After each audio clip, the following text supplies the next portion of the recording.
People are driven by the search for better.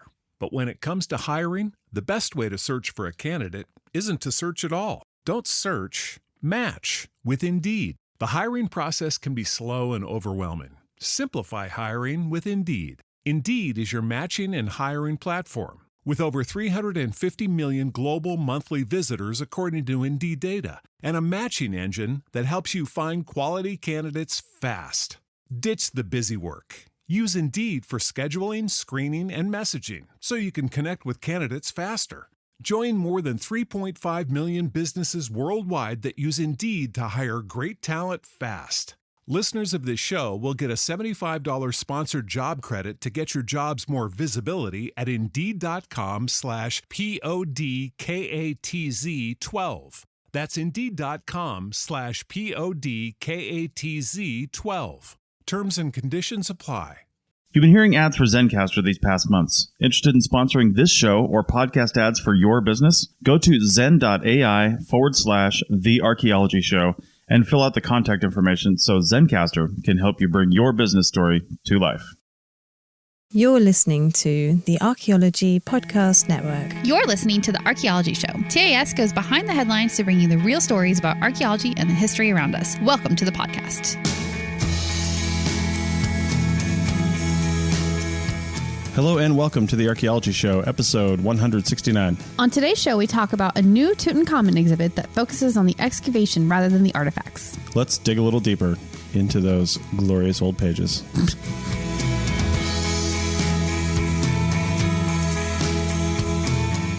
All right, welcome to the show, everyone. Rachel, how's it going? Hello.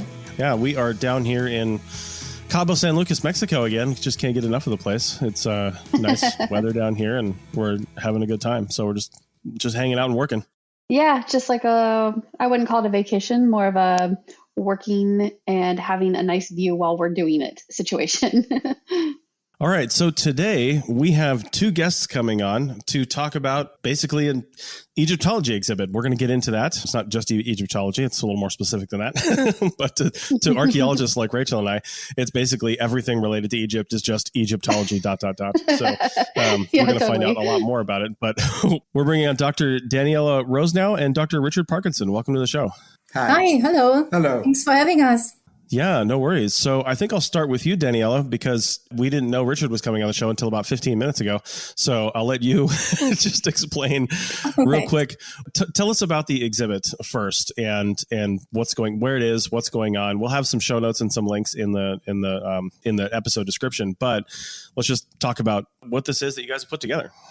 Yeah, so first maybe to explain the reason why this is happening right now, it's because it's a very big year in Egyptology 2022.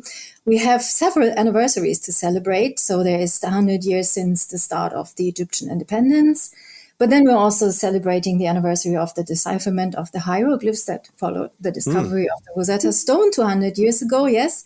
And it's the centenary of the discovery of the tomb of Tutankamun by Howard Carter and his team.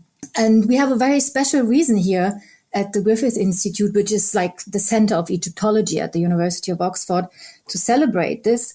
And that is because this excavation took place on a concession that was granted to Lord Carnarvon. And Howard Carter was like his excavator in the field and was allowed to keep the records. And then after his death, these records were donated by his niece to the Griffith Institute. So we really want to commemorate this centenary with an exhibition that will be based on this archival material. So what you can expect is to see about 150 items from the archive, most of them from the years of the excavation, all the things you produced during excavations, diaries, photographs, plans, maps, object cards, and then a few items from a bit earlier and a bit later. And the key point with our exhibition, what we hope to achieve is that we don't only want to commemorate the discovery, but also kind of to interrogate it by looking beyond the colonialist stereotypes that, everyone has in mind. Like, most people think of gold when they hear Tutankamun, but we want to show it's so much more than gold, and also that it was a real team effort that lasted for 10 years with a lot of specialists. And it was not the story of a single heroic figure. And above all, we really want to showcase the role of the Egyptian team members, which, have very often been overlooked, and they have been written out a little bit of the usual accounts of the discovery. So we really hope that we can set a few things straight, and that, we can challenge people's perception of the discovery, the ancient burial and the modern discovery, really. Yeah. Richard, you got more to add to that? Oh, absolutely. I think one of the curses that surrounds the tomb of Tutankhamun is this horrible set of stereotypes of it as a great adventure story, the sort of Downton Abbey view of archaeology. And that's something we really want to try and move beyond. Yeah, then also that, people just learn generally about how archaeology works, how we do that, and also these kind of archives we produce, they can tell us so much. They help us really to contextualize these kind of events in the social, the political, the cultural context, because all of these archives obviously have kind of a dynamic history in themselves, and they still continue to shape our understanding of the ancient burial, the modern histories. And they also convey a touch of the real. We hope that, when people see some of these things, they will actually really be touched and get a sense of reality. Just to give you one example, one of the first objects you will see is Howard Carter's diary, opened on the 4th of November, 1922, the day he discovered the first steps. And normally his hundreds of pages in the diary are neatly written, but this one is like written all over the page from the top, from the bottom left to the top right, and just says first steps of tomb found. And this is probably how close you can get to getting an emotional reaction by an Englishman. Yes, absolutely. And of course, people know the words. They're very famous. They're reproduced everywhere. But when you actually see it on the diary, it means so much more than just the words. The sheer materiality of the manuscript. I don't know a whole lot about the discovery of the tomb itself and how that went, and if they knew where they were looking or about the discovery. So it's interesting to hear you say that his diary was kind of scattered that day, but was it because they were expecting to find it? Or can you just tell us a little bit about how the discovery itself went from what we know anyway? I think Carter and Carnarvon had been excavating for many years in the Valley of the Kings. And when you read later accounts, Carter makes it sound as if it was a grand romantic quest for this specific tomb. And I think that's a bit of a self-mythologizing. What we know is he was excavating very thoroughly. And this was the final area of the valley that he got to, partly because it was covered by the main path for visitors. And I think the discovery was totally unexpected. And what was certainly unexpected was the fact it was so intact. And the fact, once they got to the main doorway into the tomb, they found there were 4 chambers absolutely packed full of artifacts, golden treasures, certainly, but also linen, flowers, bread, foodstuffs. The whole world of the Egyptian court was crammed into those rooms.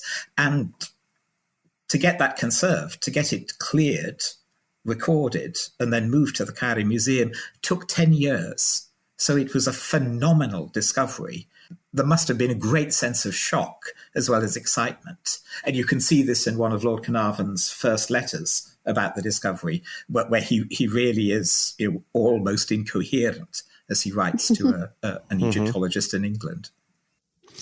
So we've all seen the traveling Tutankhamun exhibits where, like you guys said early on, it's all the gold stuff, the fancy, flashy stuff. But this exhibit is different, as you guys have mentioned. We've got your Howard Carter's diary and some other things. Can you talk a little bit more about the archive and what you guys have in there? And I'm interested to hear too, and maybe some of the things you couldn't fit into the exhibit. There's probably a massive amount of material you had to pick and choose. Oh, yes. Yes. Yes. Well, it was very difficult to just choose 150 items, really. Yeah. Because as you can imagine, there are thousands of documents. And so what you normally produce on excavations, it's a lot of material where you need many different experts. So just to give you an idea, every day you write a diary where normally, you put in who's working today or who's ill or who's visiting you or what the weather is like. But then there is also a much more detailed excavation journal where you might talk about contexts and layers and specific finds. So we have these journals and diaries. Then there are about 50 maps and plans. So the plan of the whole tomb, but then also the individual rooms or individual objects in the rooms. Then there are about 1,200 so-called glass plate negatives. And they were made by Harry Burton, who was the photographer of the team. And he was actually lent to Carter by the Metropolitan Museum, who had a mission just nearby. And I mean, that's one of the aspects that I hope people will understand how many different specialists you need. Now, it was only Carter and Knaven. And they realized very quickly, oh God, we need help. So they got the photographer who produced some of the, I think a lot of colleagues call them some of the most stunning images in archaeology. And there are also so-called lantern slides, which are a smaller version of these glass plate negatives that Carter transported in a wooden box around the world when he was giving his lecture tour. Wow. There are about 3,500 object cards, so little annotated cards where he was writing down for every object, the position, the dimensions, a description. Sometimes he produced little photographic copies and then annotated them with additional information, in particular about materials and colors, because he was very aware of the fact that, you know, all these images are obviously in black and white. Mm-hmm. And then on top of that, there are also logbooks and record books we have that were done by the chemist, the conservator of the team, Arthur Lucas, where he was writing down what kind of conservation measures were needed and were done on the objects. We also have something that's called the autobiographical sketches of Carter, where he clearly wanted to write an autobiography, but then never managed. But we have these sketches. There are also 16 so-called autopsy drawings. So that's a bit misleading. The word autopsy these days means something else. So it's basically very detailed drawings that were made by Carter during the unwrapping of the mummified body. So that was the process that took 9 days and involved a huge committee, including 2 surgeons, an Egyptian and an English doctor for anatomy. And then in these wrappings, they discovered about 150 objects, amulets, rings, bracelets, necklaces, even daggers.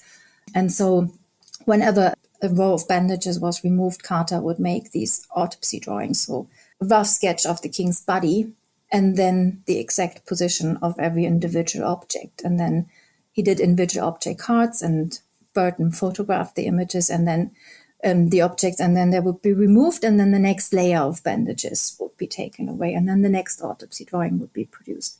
And so this is all part of our archive and of the exhibition. And then we also have some of the records he produced before he actually started working in the Valley of the Kings.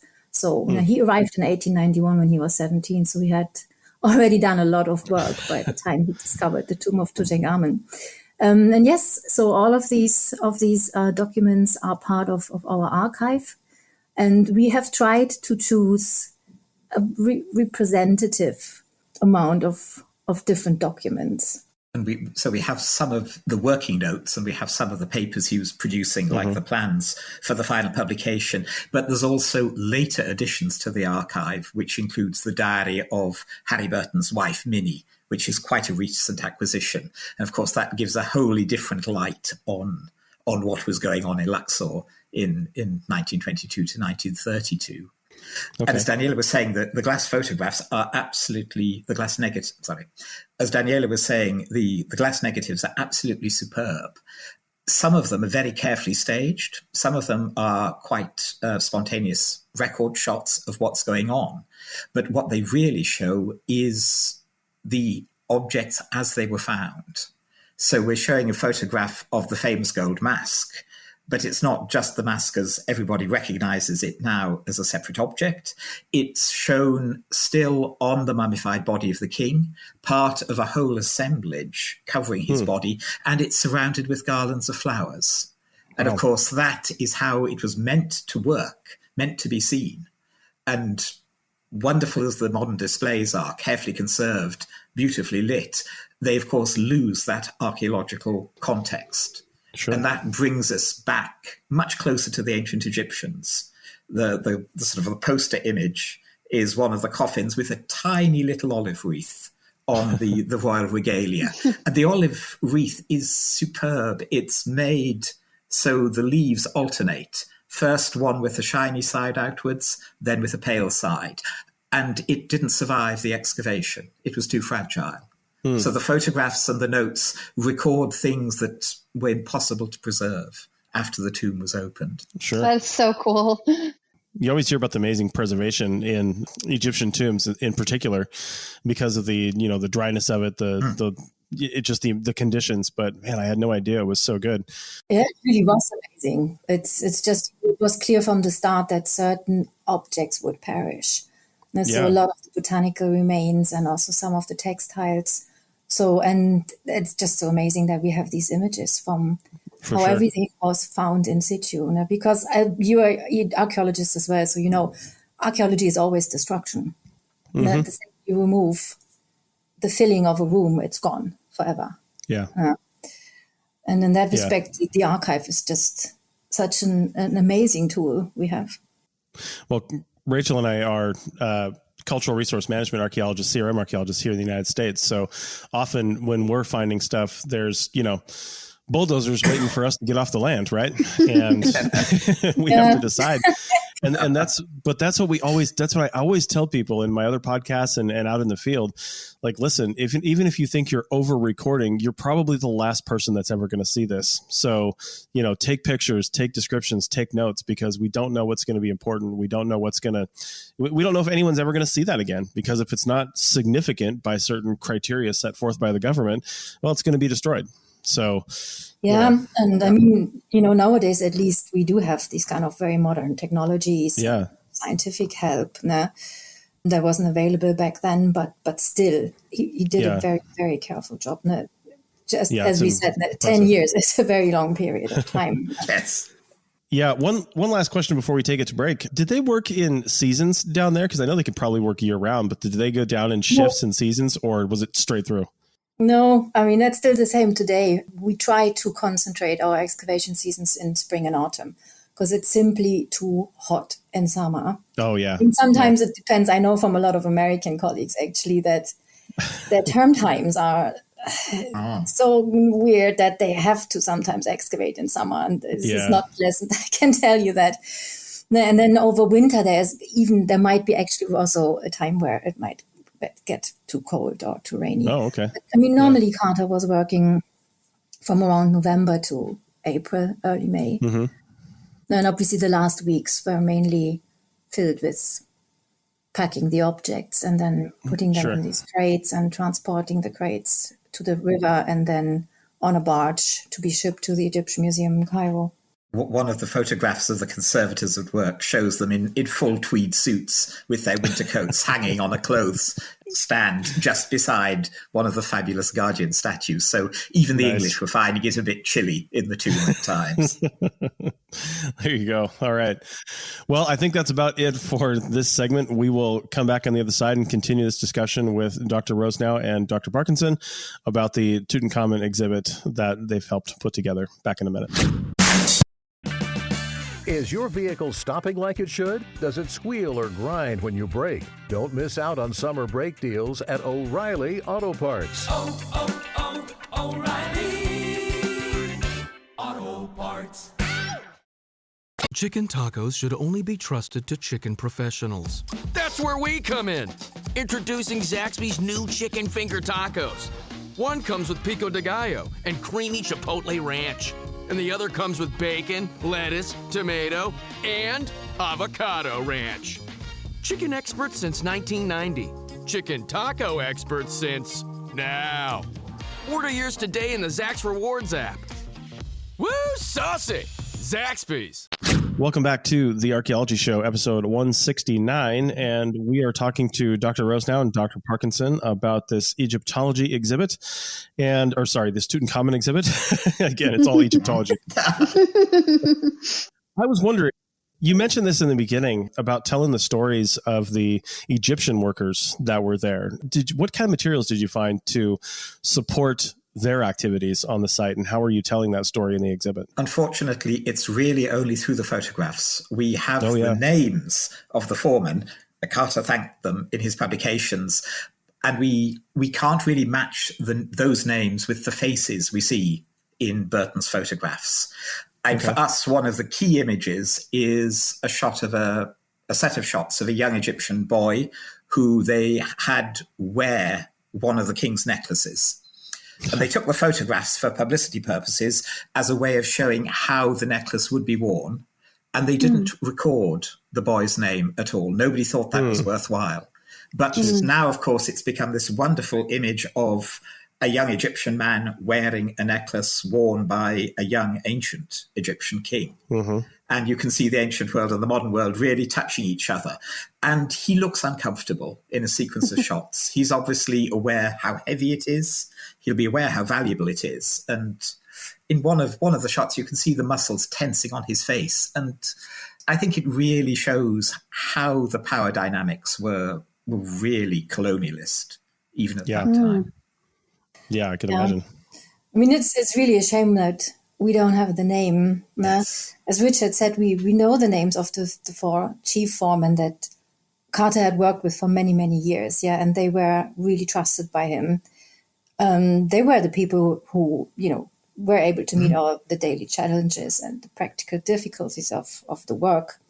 But apart from that, we really don't have the names. We can see in the images that he employed probably around 50 local workmen and then obviously dozens of children, which was kind of standard practice in these days.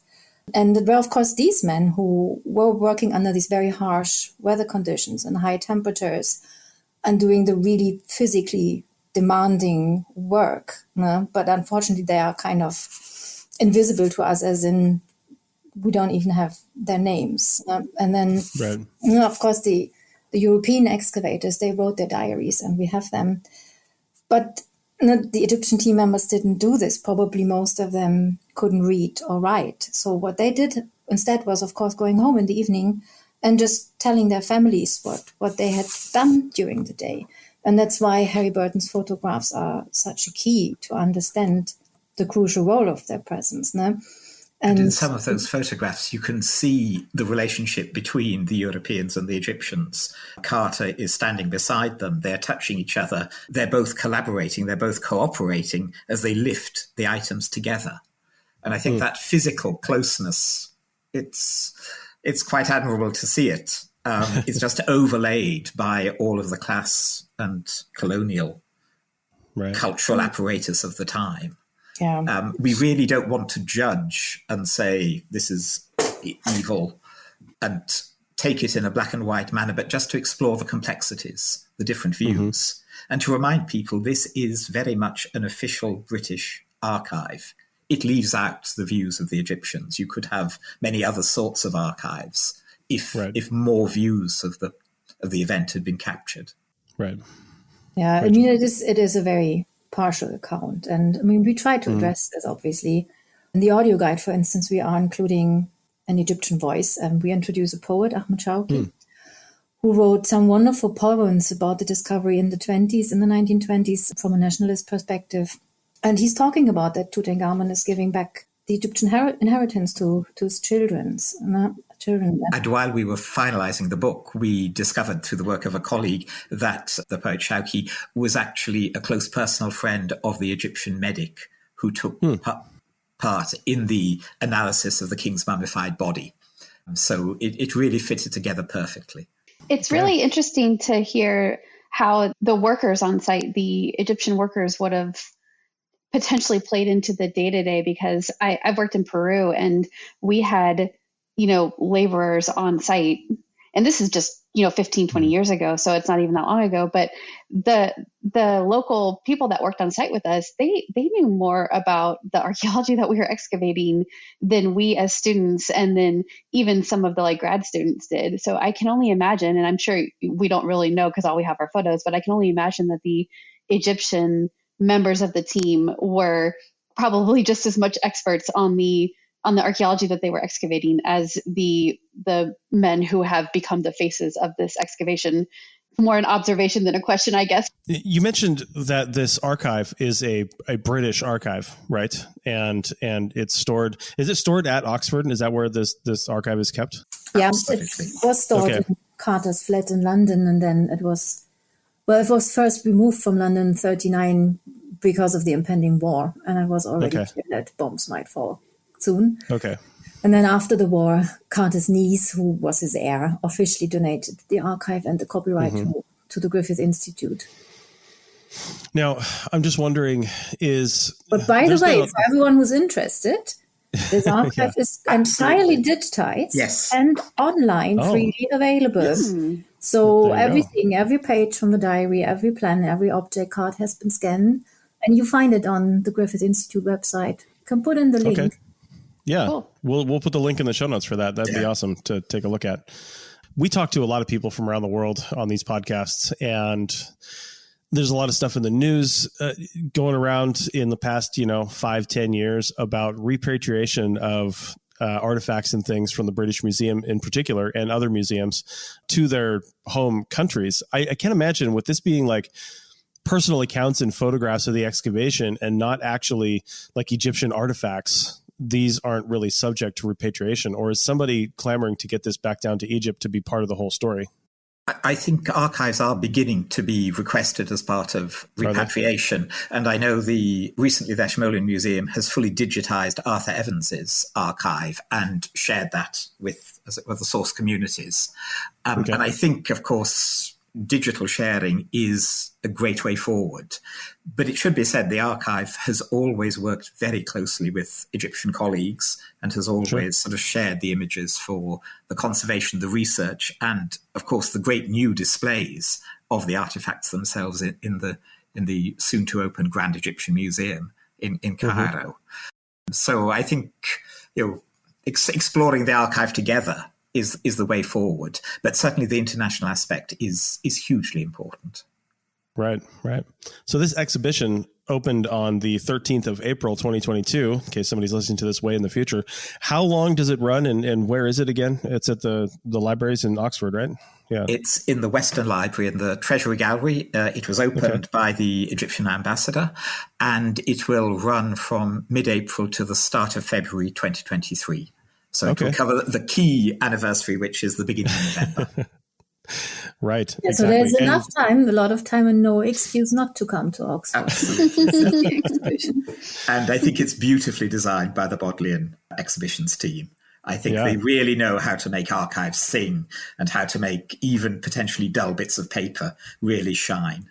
And it's also worth checking the Western Library website from time to time, because we're also organizing quite a wide-ranged program of public activities. And we'll be having the countertenor Anthony Roth-Costanzo, who of course is singing Tutankhamun's father Akhenaten in the Philip Glass Opera at the Met, coming for a visit to.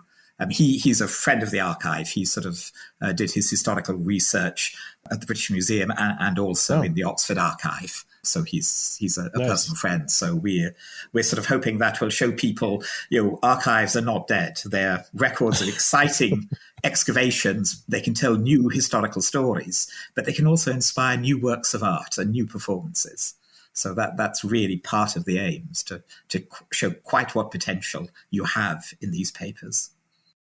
And one event I am very much looking forward to personally, because I'm a specialist for glass, is a workshop I'm organizing soon where our keynote speaker will be Dr. Katja Borschardt, who is actually on a daily basis working with the glass finds from the tomb of Tutankamun in the Egyptian Museum in Cairo.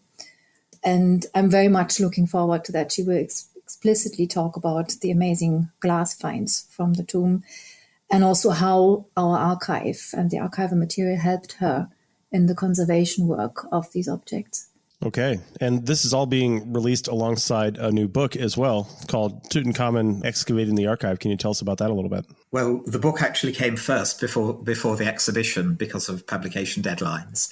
Sure. And it includes 50 items from the archive. And these were selected by the archival team.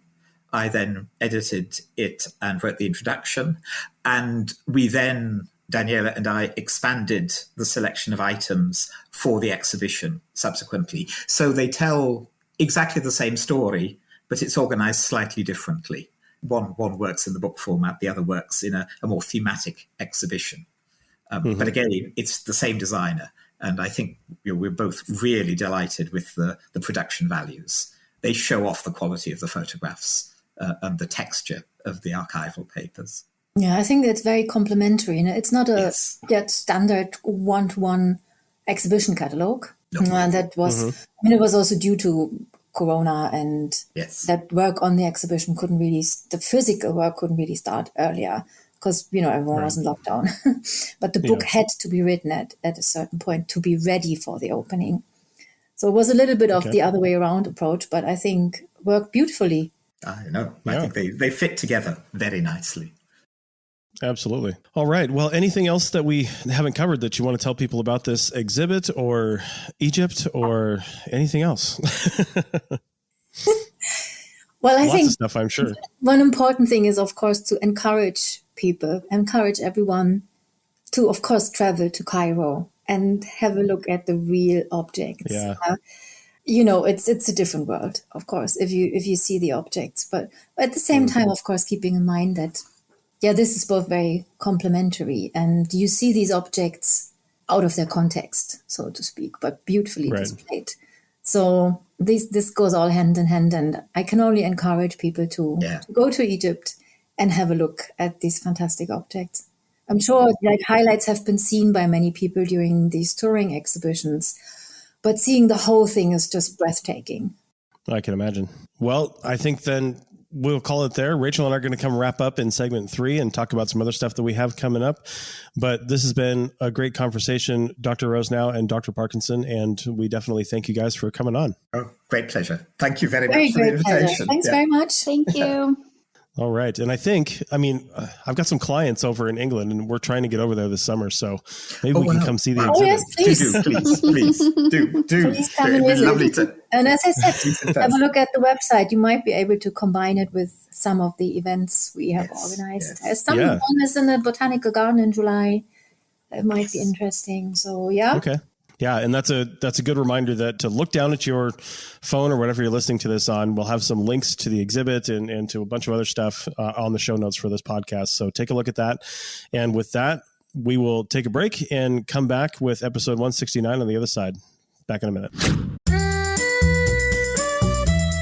Chris Webster here from the APN. You've heard me talk about Zencastr for a few months now, and there's never been a better time to check this out and start a podcast. Zencastr has hosting tools and both audio and video podcasting capability. Many of you have already clicked on the link in the show notes, and we thank you for that. Use the code TAS, that's TAS, at the link in the show notes, or go to zencastr.com and use the code, that's ZENCASTR.com, to get 30% off your first 3 months. Again, use the code TAS for 30% off your first 3 months at Zencastr.com. Introducing Zaxby's new chicken finger tacos. One with pico and creamy chipotle ranch, and the other with bacon and avocado ranch. Chicken expert since 1990. Taco expert since now. Woo, saucy! Zaxby's. Chicken tacos should only be trusted to chicken professionals. That's where we come in. Introducing Zaxby's new chicken finger tacos. One comes with pico de gallo and creamy chipotle ranch. And the other comes with bacon, lettuce, tomato, and avocado ranch. Chicken expert since 1990. Chicken taco expert since now. Order yours today in the Zax Rewards app. Woo, saucy! Zaxby's. Want to keep this conversation going? Want to talk to the hosts of this show and other fans? Then join our membership program and get exclusive access to the hosts, other fans, and early access to these episodes and bonus segments and content. You'll also get forever access to our live show back catalog and any other shows ad-free. Head over to archpodnet.com/members for details. That's archpodnet.com/members. Welcome back to the Archaeology Show, episode 169. This is our final segment. And I got to say, I don't know if you heard the difference between the last segment and this segment. Yeah. But first off, Rachel was in the other room in our Airbnb. We were both using our recording software, but it it didn't work because my computer kept dropping the Wi-Fi for some reason. I don't know if I was too far away from it or what, but I was definitely cutting in and out. So I felt like I couldn't really participate in the interview. It was getting frustrating. Plus, I didn't think about microphones. I brought 2 microphones that plug into the same device. Only one of that device can be only plugged into one computer. So Rachel was on her headphones microphone, which didn't sound great. So she didn't get to participate much in the first 2 segments. Well, also, there was technology issues, but there's also sick issues. Like body technology issues? Yeah, because you had a pretty bad cold, and that's actually why we ended up only doing 2 segments. I mean, they were great, and they had a lot to talk about, but you were just so wrecked from a sick standpoint, and you just couldn't handle it. Listen, I'm pretty convinced that because of some of my other work going on, that we're going to end up being in Oxford over the summer at some point. I just I'm putting that in there. You want to put that in the world? Yeah, like I'm going to be there. Yeah. You and I are going to be there, and we'll be able to go see the exhibit and maybe talk to them again. It would be really cool. In context. And that's what we decided to do here, is to kind of talk about our impressions of the conversation. And like we said, I was only there for half of it, but I feel like there was a lot I wanted to say, but I didn't get to say because I just couldn't really participate in the interview. Right. Well, one thing I want to start off by talking about is when they first presented this topic to us, and we read the kind of description, I guess, of the exhibit, and then it was mentioned in segment 1, and I brought it up in segment 2 about how one of the things they wanted to try to do with this that is never done during the usual Tutankhamun or even Egyptian exhibits entirely is talking about the stories of the Egyptian workers. Yeah. And anytime you've got colonial archaeology happening, and it's happened all over the world, which means typically people from England or some other, Western civilization that is off in some other country digging, there's always locals that are helping. I mean, you and I even experienced that. I don't know if you did in Peru. Did you have local workers in Peru? So, yeah, we definitely did have local workers in Peru. And I felt like, and now I was a student at the time, at least the first time. And then going back the next couple times, I was still basically a student, an advanced student at that point. And the local workers, they were better at the archaeology than the students for sure. And even some of the grad students. Yeah. These were people who worked with us season after season. I don't know what their education was exactly, probably almost none, probably high school or even middle school level, but they were so good with the excavation. Yeah. So, and their stories deserve to be told. And I'm sure that in Egypt 100 years ago, it was a very similar situation. I bet in Egypt right now it's a very similar situation. I mean, the local workers just are not part of the report. Now, I'd be willing to bet that they're mentioned in reports these days, by name, which is something more than was done in the past. But even so, it's probably just, scientists just don't think about it. They're not making a strict scientific contribution aside from the fact that they're the ones excavating and doing the job, but they're excavating under the direction of whomever the, scientist in charge is, right? Yeah, and you can't gloss over that fact. I mean, the archaeologist in charge, the one with the, quote unquote education, it's the one who's making the decisions about where to go, what they're seeing, that kind of thing. But when it comes down to what are we actually looking at here in this excavation unit, the local workers sometimes have a better idea of what it is that they're seeing than the people that are coming in from the United States or other countries to do the work. Yeah, and I was impressed and yet sad at the same time on their answer for, how they're really highlighting these local workers in Egypt back for the Tutankamun excavation, which took 10 years. They said that the only real evidence that they have is seeing them in photographs. They weren't really mentioned in notes. They don't themselves have diaries that are accessible to the museum. They may have kept diaries. We don't know, though. We don't have them. Yeah. It would be interesting to see if, because of publicity for an excavation like this, if maybe some family members can come forward who might happen to have diaries or something like that could be contributed to it, because it would be nice to have that perspective if it was out there somewhere. Well, and that's another thing I didn't really get a chance to ask. I was kind of wondering if, given the fact that there's been pretty much continuous excavation in Egypt every season, I would imagine for the last 150 years, just about, maybe 120 or 30 years. I mean, it's just so much to find out there, so much to do. And you're always invoking local help to help find stuff, to help excavate stuff, to help just be part of the journey.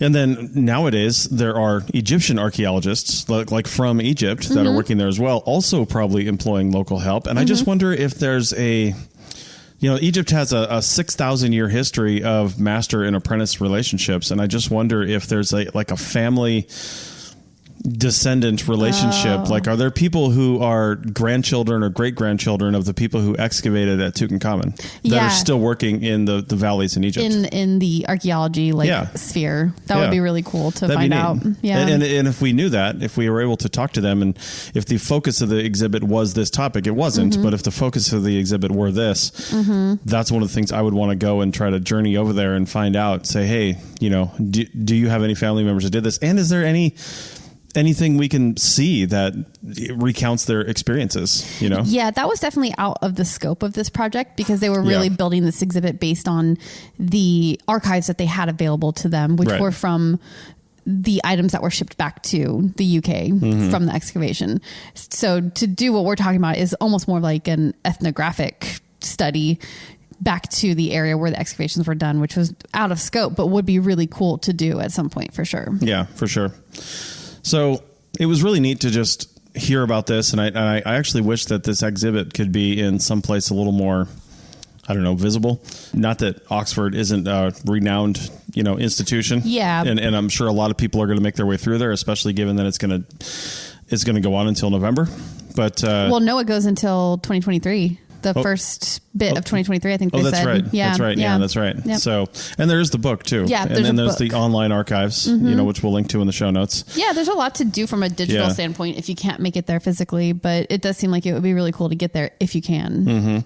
And that's one thing I've always complained about with museums is, like they mentioned, it was really difficult to choose 150 pieces. That's what they decided was going to be in the exhibit was 150 pieces. And they're like, so it was really difficult to choose from the thousands of materials that we have, but I haven't looked at the archive yet, the digital archive online to see what's there. But if everything is there, I mean, I understand that the job of a museum exhibitor designer, archivist. No, like a designer, an exhibit designer. Yeah. Curator. Yeah. Well, not even a curator, but just like the designer of the exhibits. You got to tell them from a curatorial and from the archivist standpoint, what story do you want to tell? Yeah. And then they try to pick all the pieces that tell that story. And then the person who designs the exhibit, like you can say, I want this house and I like these furnishings, but you really need an interior designer to pull it all together because I don't have that skill. Right. It's going to look like I shopped at IKEA. So, and I just said, I want that room. Yeah. But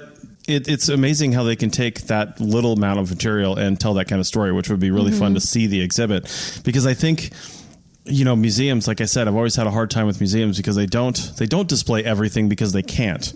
But even if they were able to display everything, would you be able to make any sense of it without being an archivist and knowing what was in there? Yeah, I'm really excited about this exhibit because it is different and it gets away from the artifacts, the thingness, because the exhibits always focus on the things that are found and it doesn't always tell a story very well. It's just like, look at this gold thing and look at this bronze thing and look at this shiny thing over, it's all about the things. And I think what they're trying to do is actually tell the story of the excavation itself, which I think is really interesting and it's a different approach. And I'm excited to maybe if we go see something like that. And it's so much more focused on excavation. Excavation for an archaeologist it's just like maligned a little bit as far as what people know about archaeology. You don't know about the dirtiness of it, the dustiness, the carving through what feels like granite soil to get to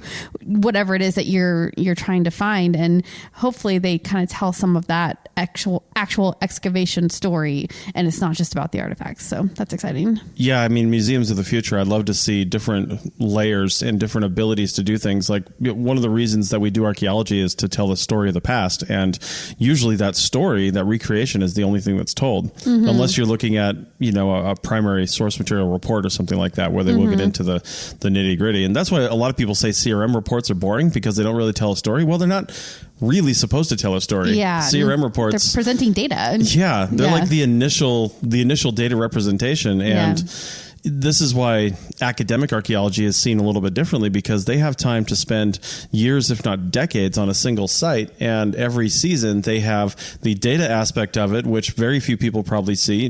People who get to see that are probably in conferences, seeing a paper presentation or something like that.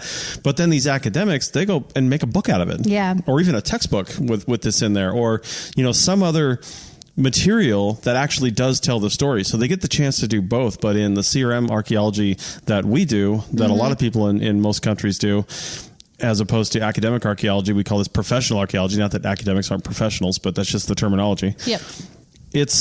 We don't often get to tell the story aspect of it. And when we do, there's often not time or skill or inclination to write some sort of popular book about it. But we might be able to get to tell that story in a conference presentation paper. But again, that paper has limited outreach, and it's usually only given to archaeologists. You know, maybe there's media there if it's a big enough conference. Like SAAs often have media presence there, things like that. But that being said, the story just doesn't get out there. So it would be nice. I've got an Oculus Quest 2 VR headset, and it would be nice to see something where you can walk through an exhibit and see the story aspect of it, but then flip a switch and see the excavation aspect of it. I want to see layer by layer how things were laid in the ground, how things were found. And I want to be able to reach out with my hands and peel up these layers and pull things out of the ground and put them back and see how the context really plays out, you know, and how that translates into the story. Yeah, that's a really cool use of VR technology to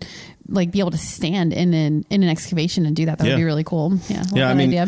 I could even see if you really wanted to, if you really had some decent VR technology and some good graphics put into it. I mean, you could probably even get in there and dig a little bit, depending on how it was set up. Yeah. You know, I've played with many apps where you've got really fine-tuned control with your hand and your controllers, and you even have a vibration element to your controller, so you could program in the feel of like scraping back with a trowel or something like that. The problem is right now is there's no resistance. There's no... You feel the vibration of the motion, but there's no resistance against the ground. There's no resistance. Like if you pick something up, you can't feel it. Right. You know, and that weight will probably, I wouldn't say never come to VR, because that's a pretty bold statement, but it's hard to recreate. It's hard to recreate. And even if somebody was in some sort of full, you know, immersion gel situation where they could have pressure and tactile senses like that, like who can afford that? Yeah. Like even if that existed, it's going to be a long time before everybody can afford that. So yeah, definitely. Yeah. We'll have to wait for Elon Musk to invent a chip that goes in our brains and we can just imagine we're feeling it. So yeah. Anyway, that's really cool.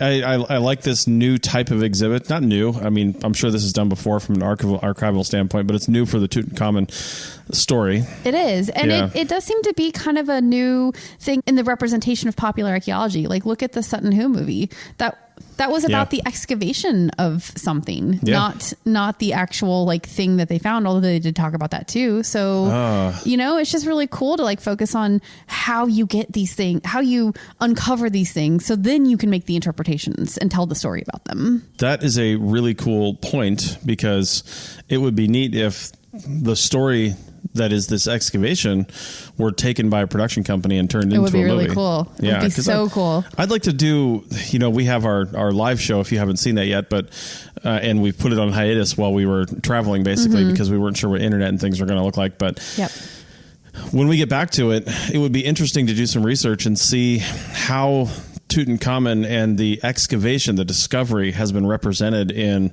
media. Definitely. Like I'm sure there are films that have had it at least as part of it or in there, or you know, part of the story. I don't know if there's been any primary stories that involved the discovery or anything like that. There's definitely been documentary after documentary after documentary that have talked about it. But for sure. Yeah, I mean, that's been done to death. But has there been a media representation from a historical fiction standpoint? That'd be really cool. That'd be really cool. And one of the things I've been researching actually for the live show is Agatha Christie and the books that she wrote. And she was very influenced by archaeology, and like hers are all like whodunit murder mystery type of books, but they have a distinct like feel of being on an archaeological site. A lot of them do. So it would be cool if, I mean, she didn't set any at the King Tut excavation, but it would be cool to like if there's something kind of like that out there, that would be neat.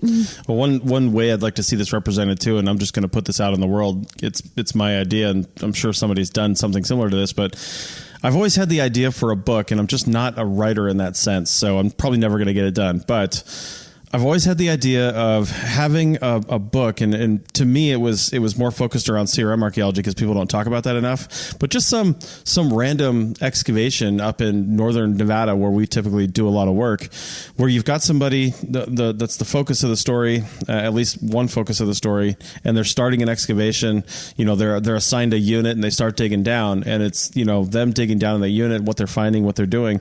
It's told from a story narrative standpoint, but then the next chapter is the point in time at which that took place, right? So if it were 5,000 years ago, tell that story of what they're finding in that unit or on that site. That would be cool. And archaeology works backwards in time. We start with forward and we move backwards because we're digging down. So I'd like to see the story told that way. Yeah, that'd be so cool. And you end with the beginning. Yeah. Right? And I would love to see this story of Tutankhamun told that way, where you've got the, probably opens on the discovery of the tomb or something like that, but then, flashes to the laying of the last stone by the Egyptian religious figures that were probably closing up the tomb. Because one of the things that made me think about this was how they have photographs of Tutankhamen's, I guess, sarcophagus headdress kind of thing. Yeah, like the chest plate or whatever. Yeah, the whole gold thing and how it's displayed. But really, it's part of the whole ensemble with the flowers around it that were still preserved, thousands of years later in this Egyptian tomb.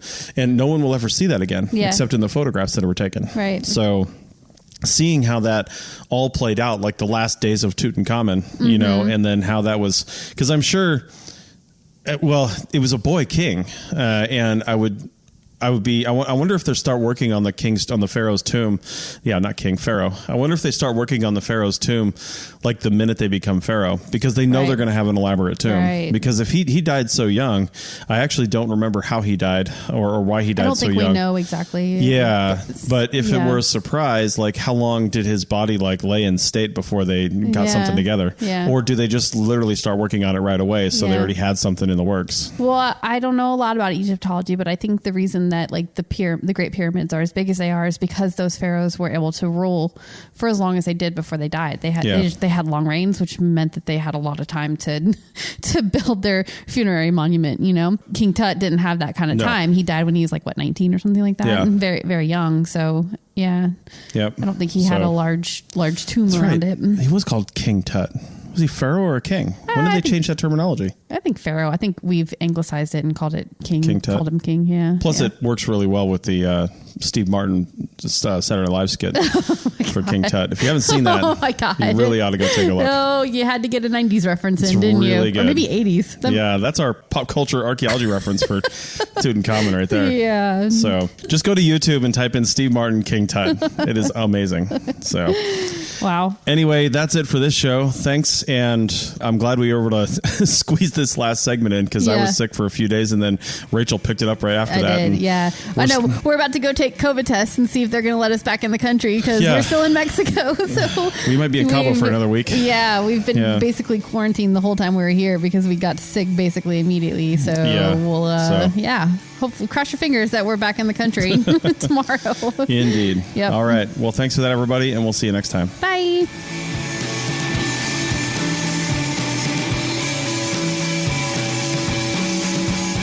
Thanks for listening to The Archaeology Show. Feel free to comment and view the show notes on the website at www.archpodnet.com. Find us on Facebook, Instagram, and Twitter at ArchPodNet. Music for this show is called I Wish You Would Look from the band Sea Hero. Again, thanks for listening and have an awesome day.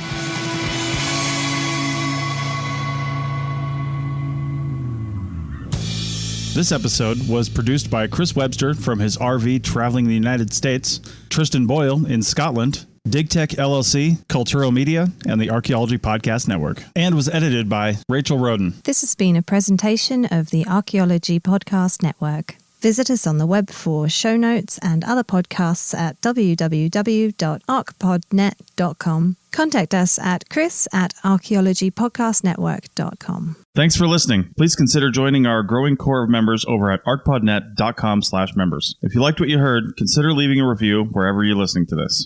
Introducing Zaxby's new chicken finger tacos. One with pico and creamy chipotle ranch, and the other with bacon and avocado ranch. Chicken expert since 1990. Taco expert since now. Woo, saucy! Zaxby's. Chicken tacos should only be trusted to chicken professionals. That's where we come in. Introducing Zaxby's new chicken finger tacos. One comes with pico de gallo and creamy chipotle ranch. And the other comes with bacon, lettuce, tomato, and avocado ranch. Chicken experts since 1990. Chicken taco experts since now. Order yours today in the Zax Rewards app. Woo, saucy! Zaxby's.